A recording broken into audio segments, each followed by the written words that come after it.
or even countries and federations make money through business and make this business of football thrive in this part of Africa. This is the first ever Africa Football Business Summit to be held, and it begins here in Nairobi. Hope this is an opportunity for so many people to showcase what they can do, their ideas in terms of bringing up talent and growing so many others who can as well bring business back to Africa, and Africa as a whole, as countries continue to thrive in terms of football. Now, let's begin with our first story. South Sea has a soccer talent academy. This talent academy is known as Sakata Soccer Stars, which is nurturing talent. Some of the players have gone outside this country, especially in Poland, to do trials. They're trying to make sure that these talents are nurtured in a way that nobody can, at the end of the day, say they were not given enough space or equal opportunity like any other. I talked to them, and this is the story that was just done by our very own Dennis Saito. The long wait for football to return to normalcy continues as soccer lovers and players wait. So many talents are emerging across the country. The abnormal state of football in Kenya has pushed so many players to quit football, some because of age, and many have left for they have nothing to look forward to. Kenya remains suspended by the world governing body FIFA. Off Mombasa Road in South Sea, Sakata Soccer Stars is now a haven for players aspiring to turn professional and make a life out of football. On toes, hey guys, on toes, and go! Nice one. Sakata has come a long way since its establishment in 2017. Here, they give hope and training to the young ones. Sakata Soccer started in 2017. It started with about 10 players and has grown to 100 players, of which 40% are financially challenged. What we teach the kids in Sakata is we teach them responsibility, teamwork, competition, to be competitive. We take children from between 4 to 17 years. So we have different categories. We have under 7, under 9, under 11, under 13, under 15, and under 17. We participate in different leagues and tournaments. Sakata Soccer Stars serves 100 talented young children from within South Sea and its environs.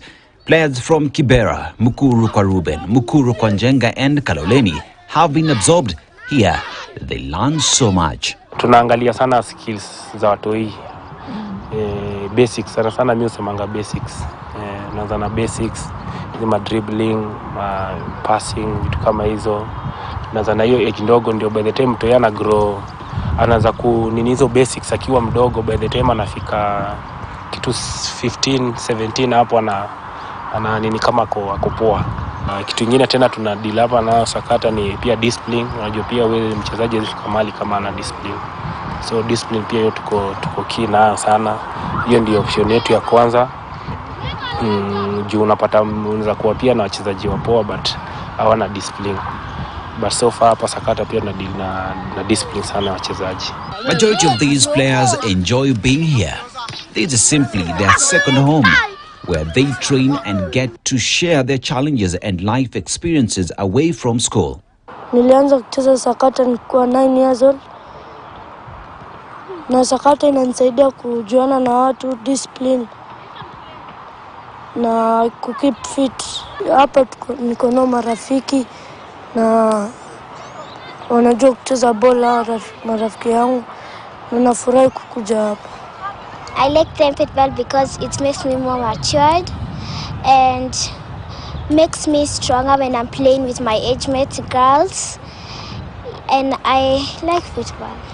Napata marafiki wazuri, pia nisaidia na endelea talanta yangu.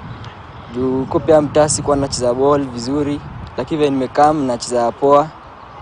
Na I like to pia ningependa pia kucheza. I started playing in Sakata when I was 5 years old. I like playing in Sakata because it builds my confidence and exposure, and it makes me have more discipline, so that when I go for a game, I'm confident that we will win. Even as they enjoy playing at Sakata, 40% of these players come from less privileged families. Getting them to the training grounds every weekend and back is an uphill task.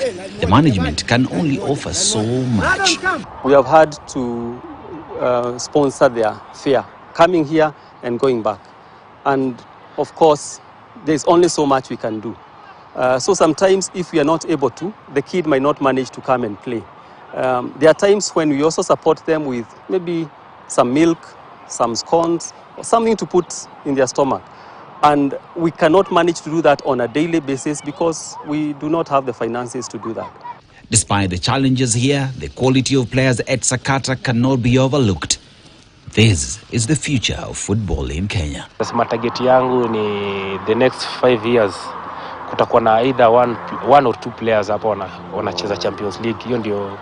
Hiyo ndio goal yangu kama coach, na mimi wapush sana. Unajua pia kwa hii life ya football si rahisi.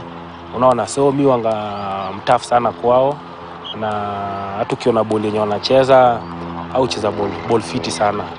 Unaona, so na try kuwa strict ndio uweze kupata quality poa. Unajua pia ukiwa ule coach mwenye unalegeza kiasi inakuwa hard kidogo. Alafu kanyaga nje, puta nje nani Victor. Oya boss. Oya, kanyaga nje bana na kiball. Christopher Aaron is one of the players exposed to the outside world through Sakata. He has been to Poland for trials and tournaments. The experience was good. The luxury was the best. The food was good, and we met with Liverpool, Dynamo, and many more. And we won one tournament. Like that was before Salt Mine. While filming, we noticed that Sakata lacks a balance in this beautiful game. Notably, out of 100 players here, only one girl was present. South Sea being a Muslim majority, it is not a walk in the park to convince them to let their girls play football. Bring her here.